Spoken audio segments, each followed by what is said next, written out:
Talk to me, people. Besides the fact that the Dodgers are breaking my heart, Tracy just reminding me of that. I'm trying to not think about the Dodgers today. In a million pieces. Yeah. Okay, so we're all mourning the Dodgers today. Anything else going on? By the way, do we have another? Is there the third game's today, right? There's another game today. Yes. All right. Gotta build up my my Ed, They have Yeah, to it was win over. today or it's over. hey Ed, nothing too much for me, but what happened with the Dodgers? the Dodgers are down 3-1, and it's not looking good. Although last year we were down 3-1, and look how that turned out. All right. Oh, okay. That's all- Thanks. That's all we're gonna say about that. Thank you for the update. Yeah, if they lose today, it's over. That's the last chance. Oh, hold on a Yes, you're second. right, Daria. Thank you.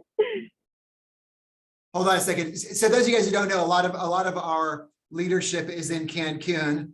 Not me, because I have kids, and my wife told me, like, you go to Cancun, you leave me with these kids, you will not come home. He's like, you will take me with you, or you will not go. You're not leaving me with the 2 kids. Like, that's not happening. All right, hold on. But Simon, the TL at our office, is asking me how it's going. So I have to text him a picture of something of mad chaos, of a building burning down. Right.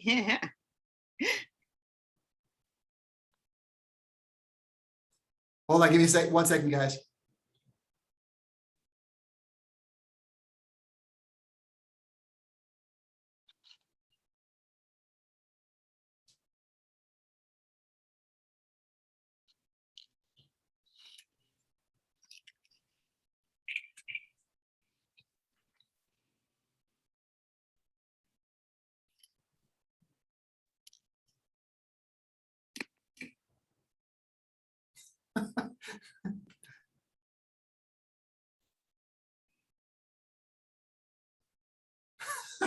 Here's, you guys can see there's my.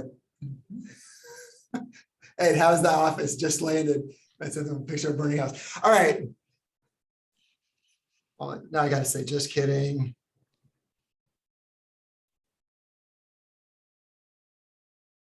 All right, so how's everybody doing? Look, talk to me about net worth building. Anybody have some lessons going on? Has anybody calculated their net worth for now October? So did we started in August, right? We should have August, September, and now October for calculating your net worth, because that's where the magic happens, right? You do it month after month, so you kind of see where you're growing, where you're not. Anybody keeping up with this project? Don't all speak at once. I can't hear when everyone speaks at the same time. Yeah, I'll say I haven't been doing it regularly, but I did it once. And so I got my first one under my belt, and I'm happily not as far into the negative as I used to be. So that's a plus. There you go. Fantastic. I know just from us reading together every week and just from teaching this, like, I am way more conscious of where my money's going. And in fact, I'm going to be doing some more finances tonight and trying to figure out where we can invest in some real estate here soon. So some good stuff going on. Anybody else lessons learned? All right. So in the MREI book, we're going to look in here. By the way, has anybody calculated analyzed an investment property of their own using the tool that we've been using? Has anybody done their own real estate property analysis that you guys want to share? I'm admittedly behind. All right, it's all good. Anybody else? All right, well, let's hop to it then. All right, so in MREI up to this point, so we were on page 121. So let's kind of recap here really quick on page 121, because from here on out, we're going to be going into up to this point, there's been a lot of mindset stuff and a lot of like, hey, let's all get ready to invest. But there's not a lot of nuts and bolts of like, how do we actually do that? We're about to get into all those nuts and bolts right now today. So before we do, let me just kind of recap what we read up to this point in the last chapter, Think a Million, right? It's all about thinking. I'll tell you what, why don't we do this? Anybody who has the book in front of them, you want to read on page 121? Because I'm always doing all the reading. I want to hear from you guys. Tracy, go ahead. You want me to start out with points to remember? Yeah, points to remember. Just read like the first 4 or 5, and then we'll have somebody else go. Okay, the pursuit of money is a spiritual journey. Money reflects your innermost values and has the power to reveal you. Money is about choices. The more you have, the more positive choices you have. True financial wealth is a place of security and abundance where you are finally free to stop working for a living and start living for your work, your life's work. Motivation matters. Discovering your big why enables you to prioritize your needs as well as the choices and actions that will fulfill them. It brings power and stamina to your financial focus. Good job. Who wants to go next? And by the way, if you can, not everybody can, but if you can, if you could turn on your video so that we're all in our little investor group together. I mean, if you want to just be a spectator, that's fine too. But if you can, that's good to have us all seeing each other. Who wants to go next? Anybody else have their book with them?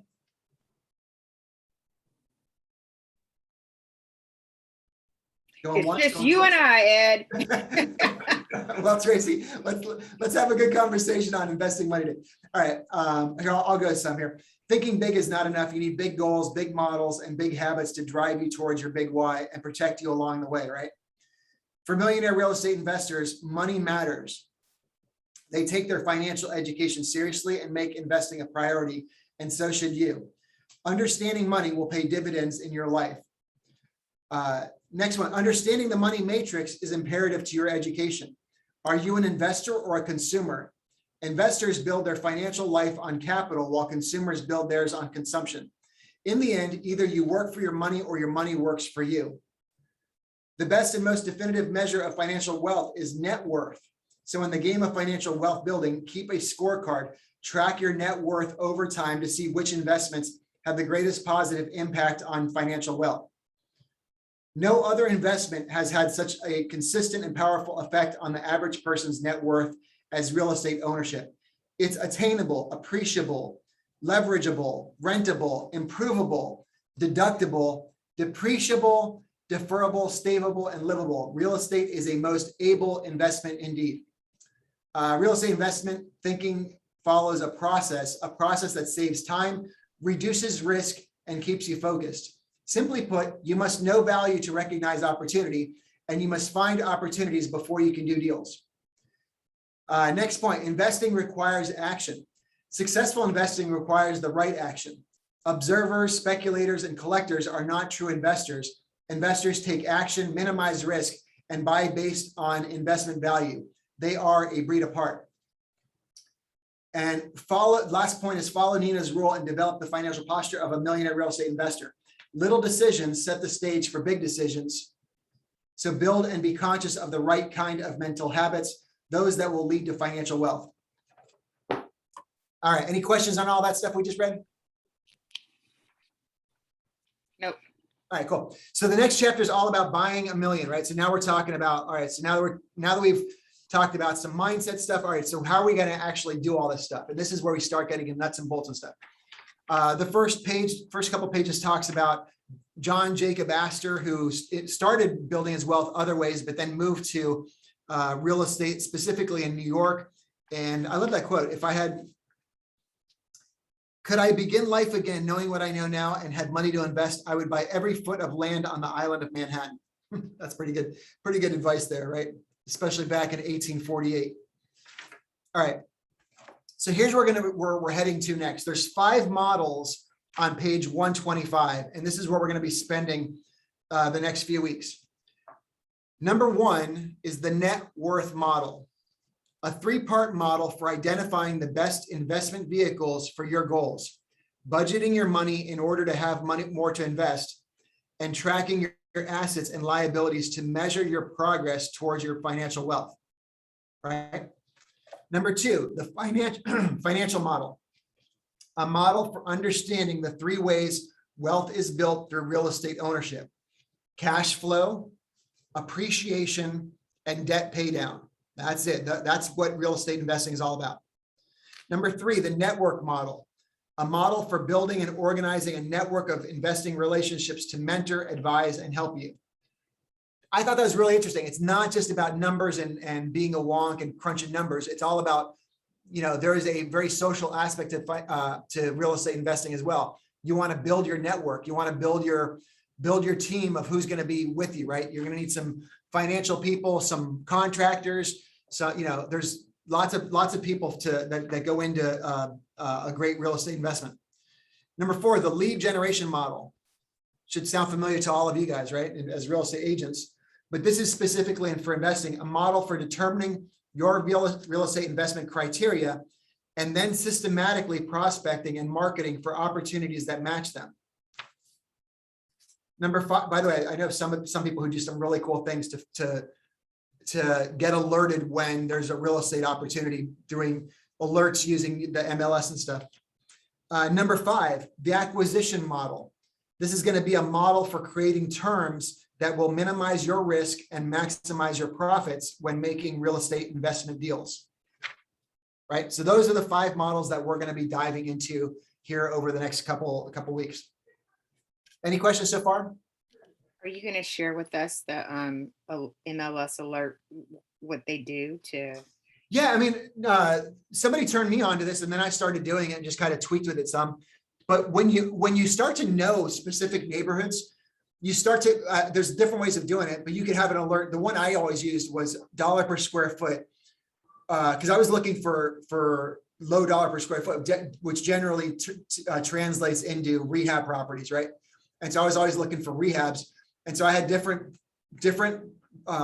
geographic areas, and I would have an alert set for specific dollar per square foot. Like if it's a single family home and it drops below, and there's a property and it matches, it's underneath this dollar per square foot, notify me immediately. And that stuff works, your phone blows up as soon as that happens. Thanks. Anybody else? Okay. Then on page 126, he's got this, we're talking about the 5 models, the key areas to these 5 models. The net worth model is learn the path of money, budget for investments, make investments, and track net worth, right? Those are the pieces of that model. Some of that we're already doing, right? We're already tracking our net worth, right? Did we do the learn the path of money? Did we listen to that podcast on the path of money? I think we did. It was like one of the first couple of things we did, right? I might have missed that one. Eric or David, do you guys know the answer to that? Yes, we did. Yeah, there you go. Okay. So if you guys want, here, let me do this. Can I share this with you? If you, the path of money is in here. It's on page 128 to 131. But if you want to listen to the podcast, here's the link to Gary Keller and Jay Papasan talking about the path of money in the Think Like a CEO podcast. So I put the link there in the chat bar. Okay, the next one is going to be the financial model, right? Understanding the triple benefits of real estate: cash flow, appreciation, debt pay down. You'll see that these go in a sequential order, right? That we're doing the net worth model first, financial model second. The next is the network model. Network for knowledge, leverage, and leads. Build your investment dream team. So we're all going to be building up our team of people to help us do what we want to do, right? You're going to have a property manager, a realtor. Wait, we already have that. Some sort of lending institution, perhaps investors, perhaps finders out there in different areas, other investors around in different parts of the country, wherever you want to invest, right? And then of course, all the people to fix it up and all that kind of stuff. The lead generation model is establishing your criteria. So remember, we've been kind of touching on that when we've been analyzing some properties. We've been talking about what it is, what are we looking for? And that's up to, if you're investing for yourself, that's up to you to figure out, what do you want? What do you want to invest in? And what do you want? What are you looking for? The next one on the lead generation model, the next part of that is prospect and market for real estate investment opportunities. And then number 5 is acquisition model. Master the terms for making offers and closing deals. And it's going to depend whether we're buying and selling or buying and holding, right? Buying and selling or buying and flipping. All right. So the net worth model of the real estate investor, that's on page 127. I think we're just going to stop it here. And I want to jump into analyzing another property or two. We've got kind of a light turnout today. People aren't as engaged, which whatever, it is what it is. And so let's we'll have some fun and we'll do less learning and more of this kind of, less of this kind of learning. We'll do more of the analyzing some properties. But here's what the net worth model of the real estate investor is. You learn the path of money, which there's a diagram that corresponds on page 129. By the way, I thought, have you guys looked at this chart right here? This is really cool, right? So there's two kinds of capital. You've got human capital and capital assets. So one is you work, right? That's using up your human capital. That's your legwork or other people working for you. But that's you're working and you're producing money from the work you're making, from the work you're doing. Right now, you guys are all real estate agents. And so you're earning money as real estate agents, but that's your time and sweat that's producing that money. Over time, you're going to develop capital assets, and then you can start to have your money work for you. And both of these two different kinds produce cash flow, right? From there's only 4 things you can do with your money when you have cash flow. You can spend it, you can donate it, you can hold it, or you can invest it. That's it. There's nothing else. There's no fifth column. There's 4 things you can do with money. You can hold it, invest, spend it, donate it, hold it, invest it. That's pretty cool. I never thought about that before, right? I have a note on the hold it. I don't Yeah. know where I got it from. Maybe it was from you when we went I think we did this book before, but anyway, my note has a quote next to hold it that says, "Sleep soundly, money." That's not a quote from me, but I love that. That's awesome. That's good. I like that. I'm putting that in my book. Sleep soundly, money.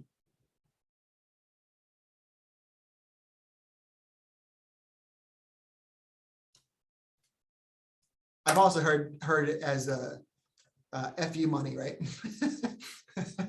I'm just saying, I've heard it referred to that, right? All right. Forget you, of course, is what I'm talking about. Forget you money, right? What else? Yeah. Okay. So when you invest it, you have 2 choices. You can lend it or you can own it, right? So own it is I buy a piece of property and now I'm actively involved in that investment. Lend it is like I put it in a bank and then they loan it out to somebody else, right? And then from there's 2 basic positions. It's passive or active. And in each one of those, there's buckets they show you what are some examples of lend versus own. And then in the end, you get financial returns, and bam, those go back into those turn into capital assets again, which produce more cash flow, and the cycle begins, which is why this machinery is exponential. It's slow at first, and then it gains steam, and then it grows, right? Any comments on any of this? Oh, I have a note under passive. It says that it's the lowest rates of return and that it's safe. yeah. Yeah, and Okay, I gotta make comment on this one here. sure. Every dollar is not created equal or should not be treated equal. Mhm. What I mean by that is that there's a lot of people that I knew that, let's say, for example, if they have $100,000 in cash, they think that all of the $100,000 should be in one place because that's all they know. But generally, what you need to do is you need to figure out what is your short-term needs, your midterm needs, and your long-term needs.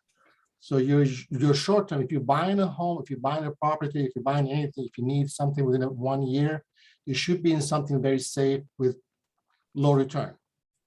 You're not looking for any returns. You're just basically parking the money. Yeah.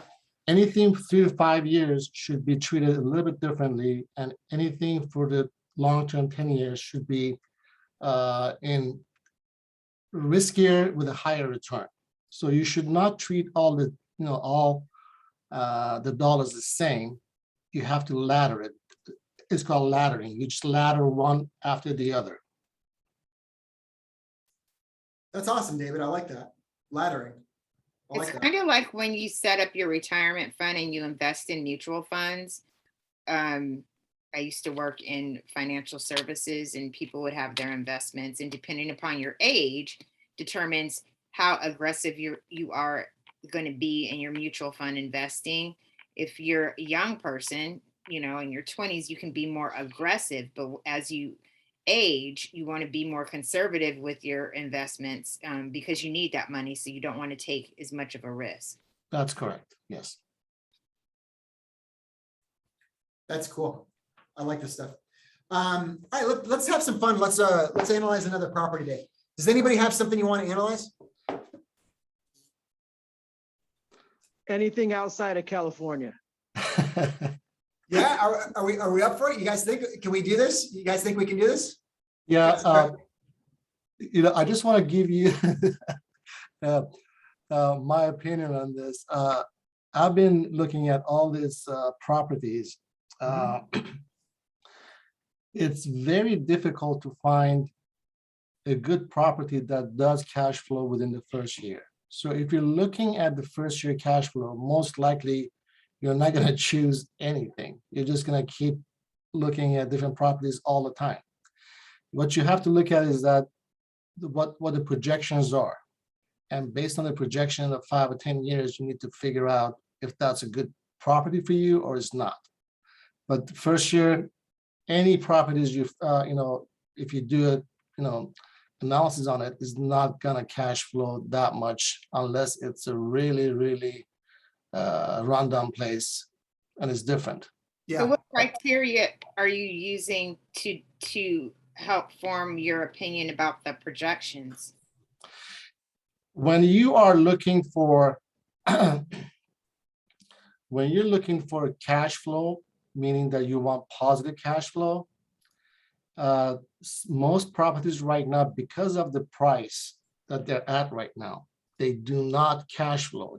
What you need to know, unless you're putting a lot of money down, unless you're putting 50%, 60% down. But generally, when you invest into real estate, you want to put as low as possible down.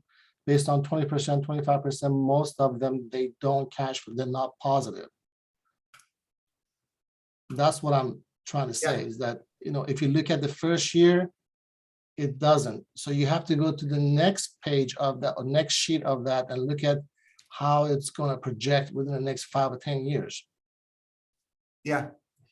I will tell, so, and we're going to learn more about this as we read through this, but we're going to analyze properties every week, and eventually I hope that, people are bringing, I would love to see you guys start to analyze properties, and you, I'm not the quote teacher of this group. I'm just, this is an investor group, all of us together. So I would love for other people to be analyzing some properties and let us know what you found. But I will tell you that my current strategy, so I don't have that much to invest, is that I think I'm going to go outside of California and find some place that's cheaper for now until I have enough cash flow, until I have enough, and then I'll decide if I want to come back to California.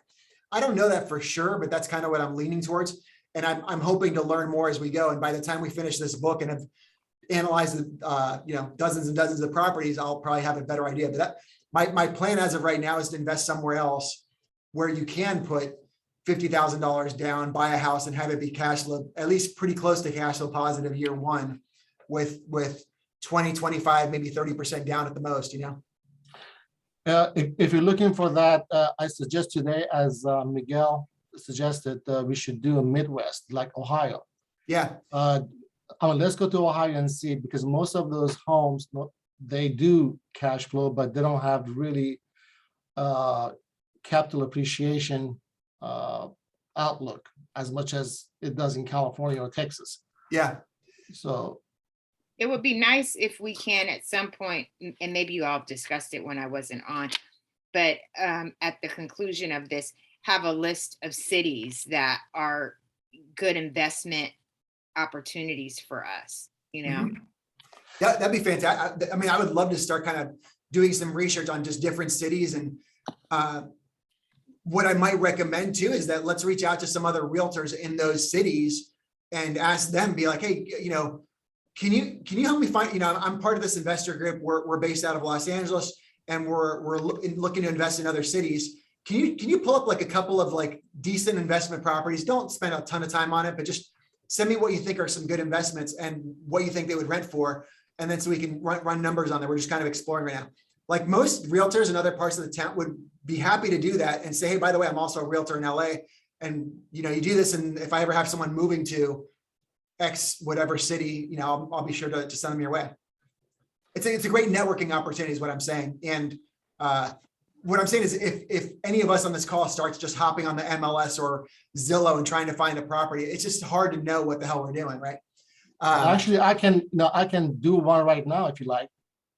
Yeah, sure. Let's do it. What do we got? Okay, can I share my screen with you guys? Yeah, absolutely. Let me make sure. Let me set it so you can share it. Yeah, I love it. Go for it, David. Okay. So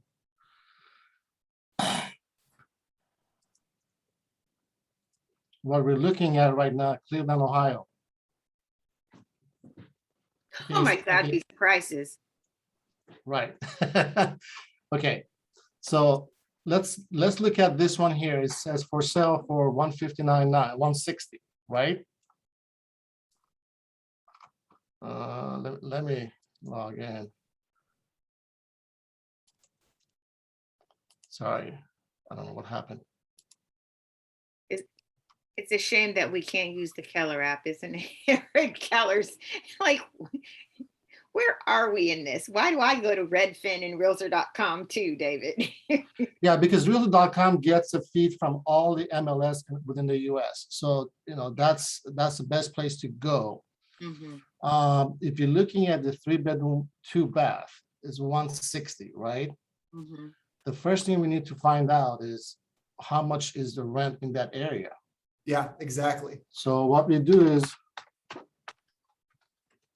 we go to rentometer.com. We put the address.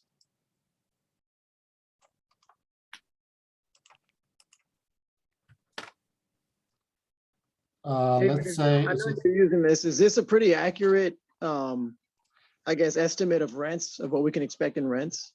very, very close. It gives you a range. So Okay.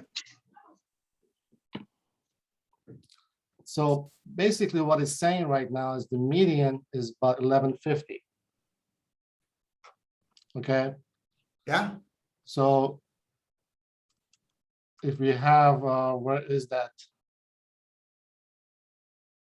Where do I have that? I don't have that. Is it the hold worksheet on the far left? Is it, which one is that? This one here? Down two. Up Oh, there. okay, here we go. Sorry. Okay. So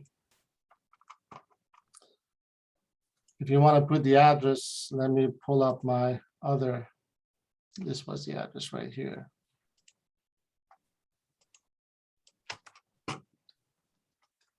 David, Yes, how you got that Excel? Where did you go? You made it? no, Ed has it. It's on the, It's posted on the Facebook. Oh, by the way, it's on the, David, before I forget, so for anybody on this call, if you didn't know this already, there's a Facebook page that corresponds to our little investor group here. And give me 1 second, David, let me just get the link for that really quick. So for Luis, if you want to join our group, here's the. I did. I think I saw it. Now I remember. Sorry about that. But I think it's good for everyone to understand where you got this. This is great. So here is the link to the Facebook group. If anybody on this call is not already a part of it, just go on here and request to become a member, and then I'll approve you. okay. Are you going to So, get the interest rate at 3.25? yeah, just leave it at that because you're an investor. I mean, what you're doing right now, you're investing, and they should be around 3/4 right now. That's what the rate is right now for the investors. And so we got a down payment of 20%, which is about 31,980, right? We're financing 127,920. The payment would be 556.72. correct? Mm-hmm. The rent is $11.50 a month, Yep. 1,300 or 13,800 is the annual rent. Now, we have to go to the management fees. If you're buying out of state and if you don't have anybody in the area, you probably need a management company, because managing a company, a property remotely is really difficult if you don't have anybody on the ground. But let's forget about that. We're just comparing investments. Let's say the management fee is about 5%. Hey, David, by the way, if you click on the cell that is D28 to the right of where it says property management fees, the cell that's just to the right of them. 28. So D28, it's just to the right of those two yellow boxes where property management. I believe if you put 6% in there, the one, yeah, right, that one right there. Oh, okay. I didn't know that. Well, thank you. Yeah, it's Yeah, thank you, Ed. just everybody else just know that that's there. That's a Okay. formula it's hidden if you put 0 in there at any point. Okay, so we got the management fees in and leasing costs. Ed, what do you think it would be? Well, there's some property managers that will include that as part of property management fees. If for the 6%, they'll also find you the tenant. Okay. Reserve of, Especially if you're buying it through a real estate agent, they usually, you can talk them into helping you find, as part of the deal, say, I'm going to give you the commission on the sale, but if you don't mind, I also want you to help me find the tenant. A lot of agents will do that, and you can manage it from them. But I need to break somewhere to help me break even the first year. okay. Since this is an older home, it was built in 1960. Yeah, So we have to look at the inside and see how it's maintained. It looks to me that it was already remodeled. yeah. Because of this, the maintenance cost, it says 500, I'd be a little bit conservative and put 1,000. I think that's a good call. Yeah, Yeah. I agree with that. Property taxes in Ohio. Let's see if it says what the taxes are.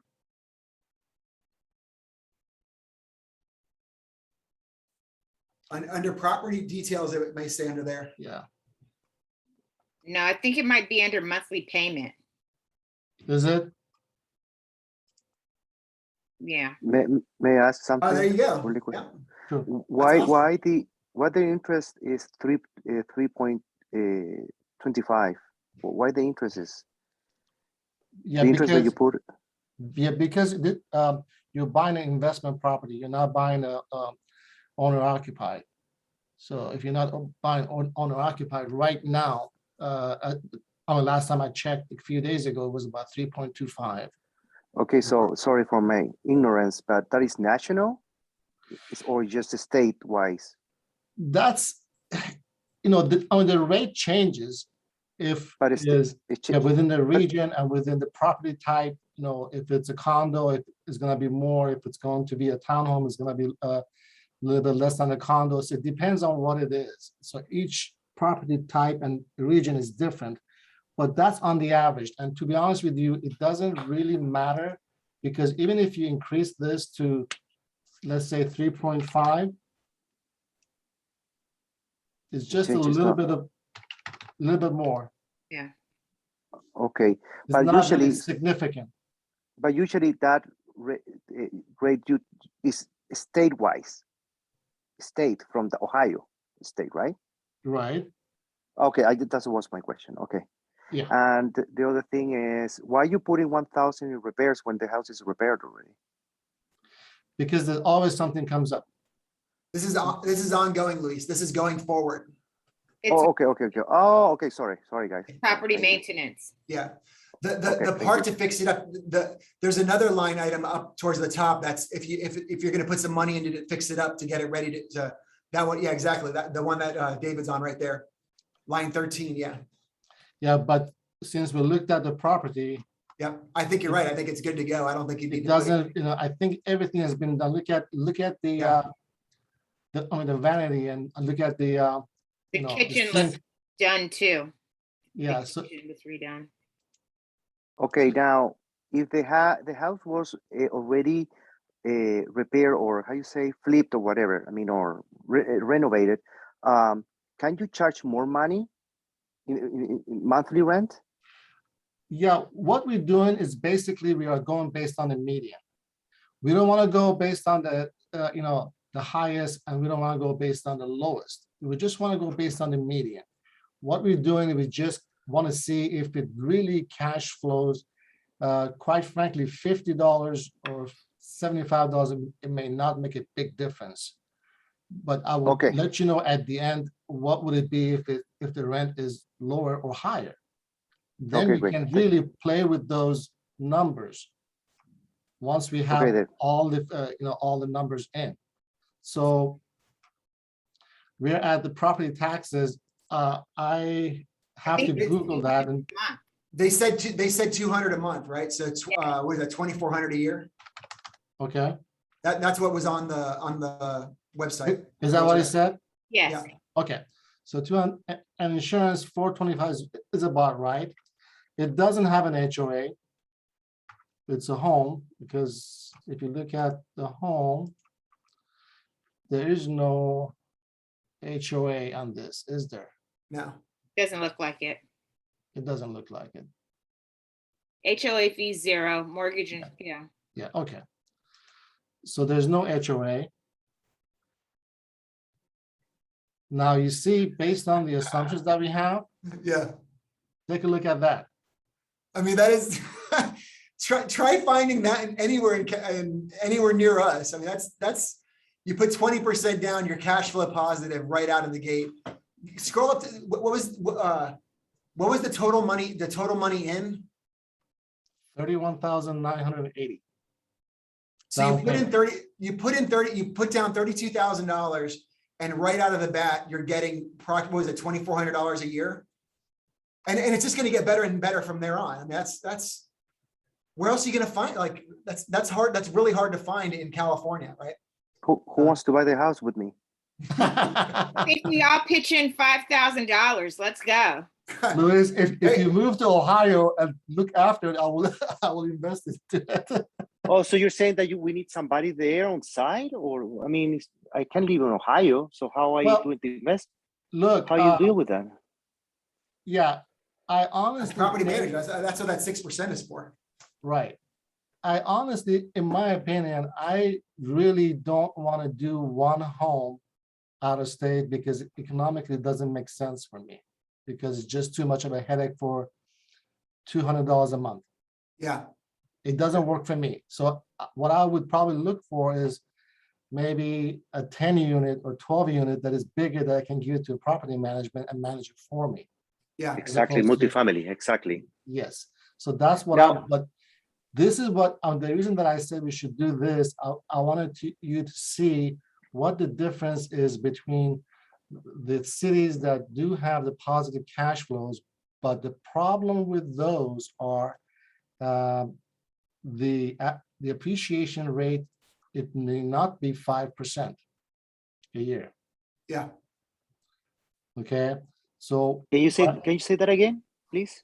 you see this line number 44, it says appreciation rate. Yes. That means at what percentage does this property is going to appreciate? We are assuming 5%. Yes. In those areas, if you assume 5%, you may be wrong. So you should be at the lower, maybe 2 to 3%.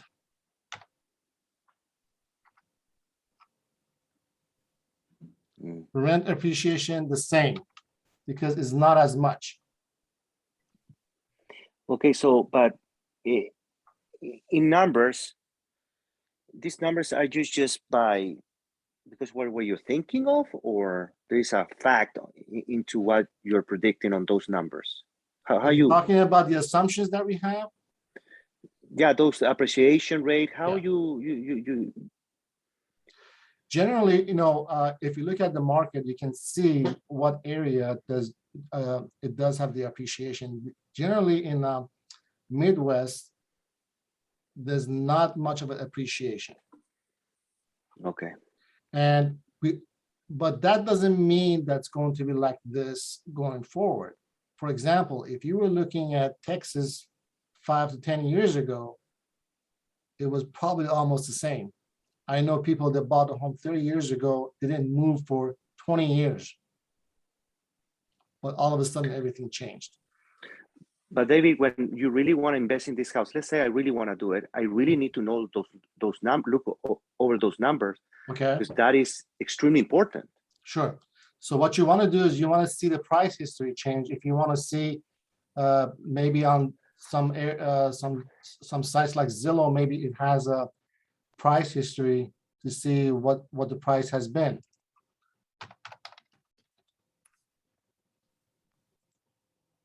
So we're going to, This is where we're having someone who lives in, that you're working with would come in handy, because they could be able to tell you the appreciation rate in a certain area. Because as we know, we're in Los Angeles and it's quite different, but we can pull it up on the MLS and input some information and get what the appreciation rate is. if you look at this here, you guys see this? Yeah. You see how it was kind of steady for a while? And all of a sudden started to move. Well, the This is pandemic last was so year. horrible, the pandemic there. But is this, I mean, I know we have to do what we don't have a lot of options, but is this, you think this is a reliable model to look at? Exactly, that's a good question. Yeah, well, I don't know. There's so many other sites that you can take the information from. Yeah. And find out if there's, and then compare and see which one. For example, if you want to, just put one of the properties that here for fact what the prices has been, and compare it to the other ones. That way you can measure it and see, okay, yes, this information is correct or not. Now, based on your experience, David, because I know you're very experienced, of course, later on you go into the location following this example, and you check the other houses around, if there is a supermarket close by, emergency, or hospital or anything like that, right? Or freeway access. You start to think, where is the house itself, right? You investigate that too, right? In Right. terms of not just looking at the numbers. I mean, the numbers can be great, but later on you are in the middle of the desert, Right. So, Oh, okay. you have to do all your due diligence is not only just the price or the income. You need to find out, what goes on and what the outlook is and what is the current condition situation right now. So you really have to do many other research to really figure out if this is a good one for you or not. And also because of the pandemic, I mean, evictions, imagine you get a tenant and later on you stay with the tenant forever there. That's how the state works in Ohio? Well, I'm not familiar with Ohio, but I know since I already invest in the state of Texas, is completely different. In the state of Texas, once the lease is up, all you have to do is write a letter saying that the owner wants to take possession of the property, and there's nobody can stop you from taking possession. Okay. Yeah, So because go ahead, please. What you want to do is, if you want to invest into out of state, you need to look at all the rules and laws and see what the rules and laws of each state is, because each state really have their own rules, tenant laws. So you need to look at that. Generally, conservative states have they're landlord friendly. Generally. Okay. Yeah, that's why I don't want to invest in California at all. Yeah. So, I mean, going back to what our assumptions were, if you look at the whole ROI, if you, from year one, if you look at the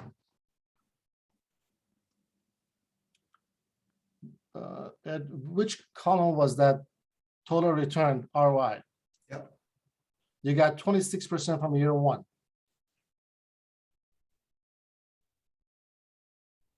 Year one? Yep. Oh. Again, Another thing- So, I mean, this is such great information. So for someone like me, I am definitely leaning towards investing out of state because for me, I'm still working with small amounts of money and I would rather buy, a house in Denton, Texas, where I've got family where they can look on the property or a place like that where some of these places where you can invest and be cash flow positive right off the bat. It makes it for a much safer investment for someone like me who's going to be using a smaller number to be on right off the bat. But another thing I want to, as we're talking about different areas and where to invest and all that, I put a link in there to this page from Wikipedia. Let me show you guys this really quick. David, I'm gonna share my screen here for a second. sure.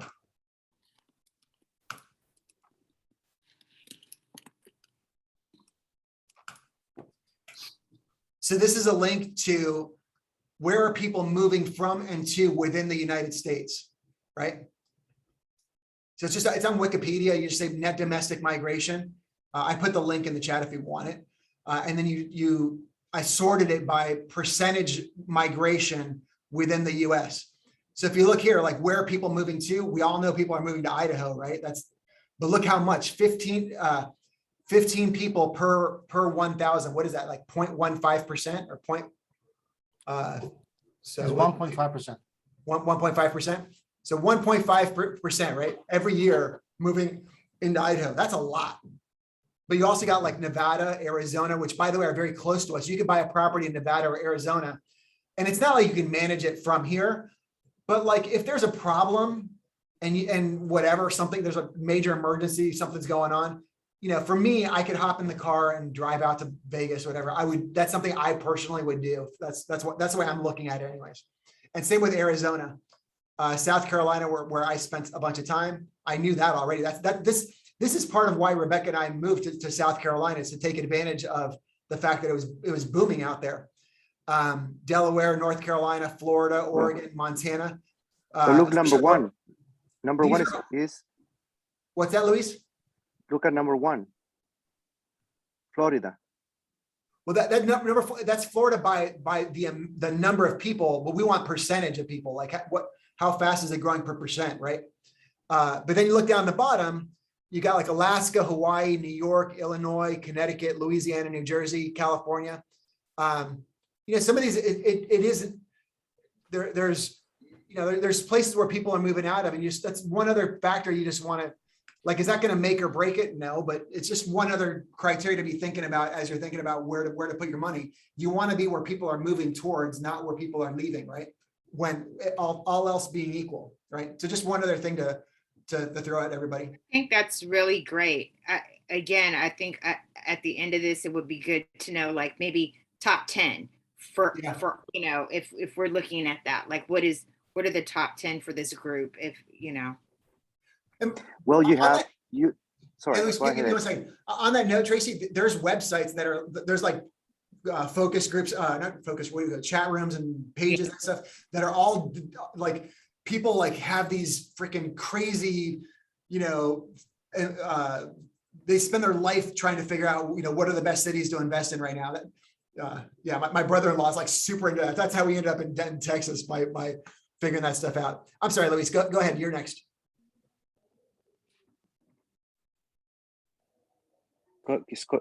Yeah, no, it's cutting off a little bit, my Zoom.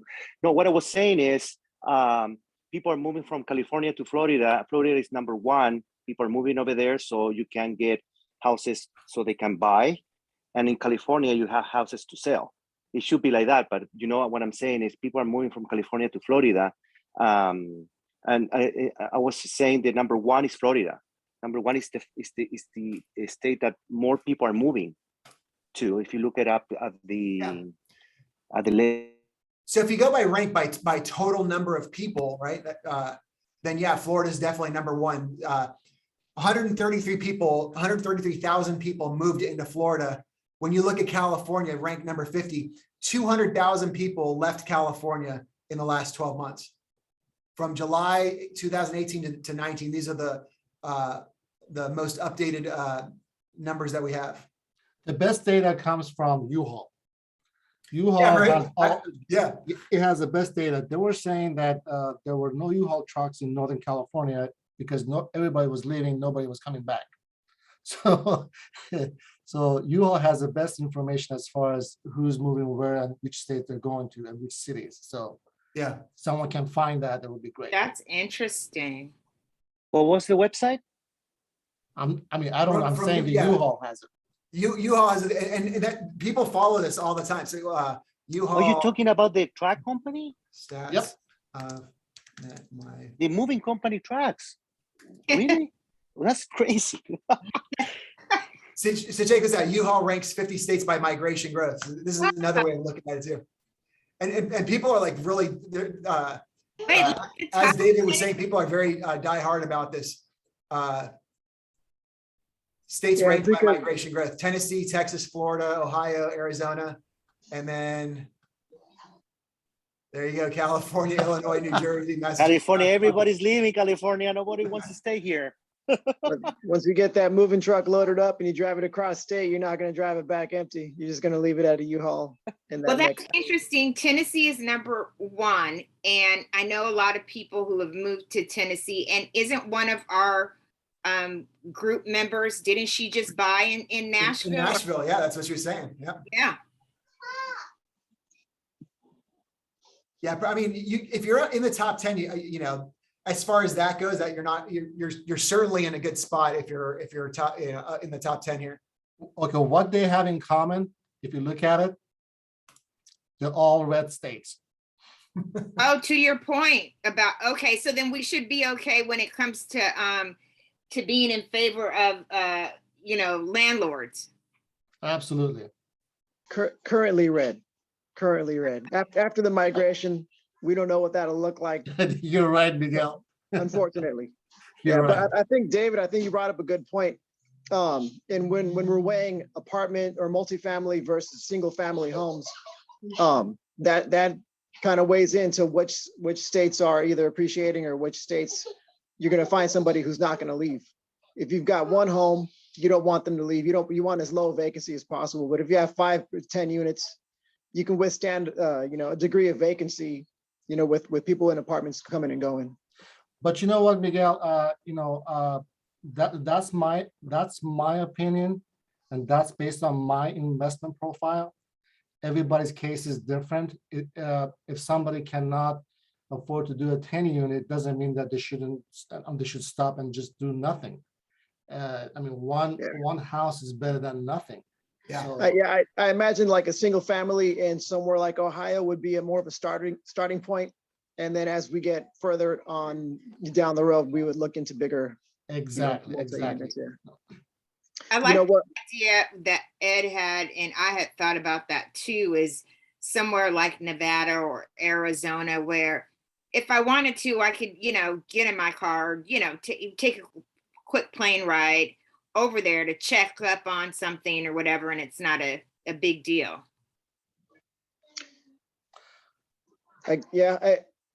What that makes me think of is I remember hearing about NARPM, the National Association of Rental Property Managers. And so they have a list of like certified property managers to where if you need somebody who's going to screen tenants, sign leases, follow up with late fees and do all of that, there are lists. So if you don't have anybody local, you can make sure you hire some rock star managers, which actually leads me to think of, I recently referred some clients to an agent in Phoenix, and I went through through Command.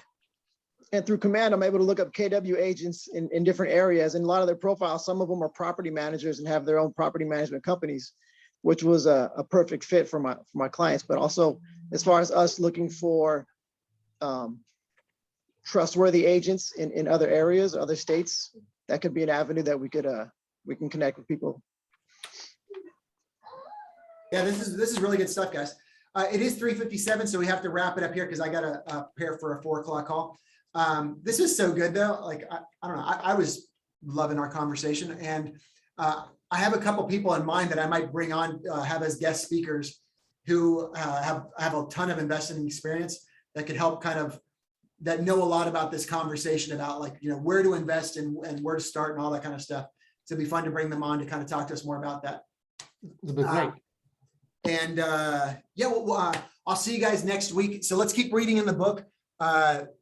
You know, keep reading on that Buy a Million chapter. Next week, I'll try to like focus more on the book so we can kind of keep plugging away at it. Unless I've got a speaker, and then in which case then we'll do that. So if you can, if you have a moment, try to analyze one property before next week so you can come and tell us all about what you calculated. And that'll be fun. I'm going to try to do one in Texas because that's one place I'm thinking about. There's probably one place I have invested previously, and I'm thinking about doing that again. It worked out really well. I just had to sell it because I was in a financial bind.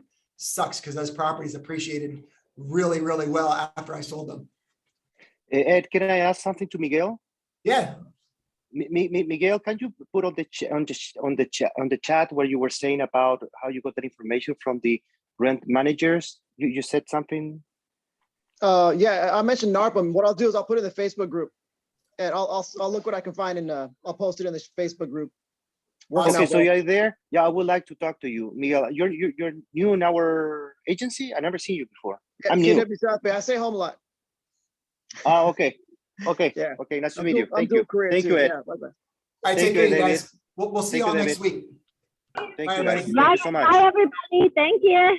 Bye, Daria. Bye, Daria. Bye.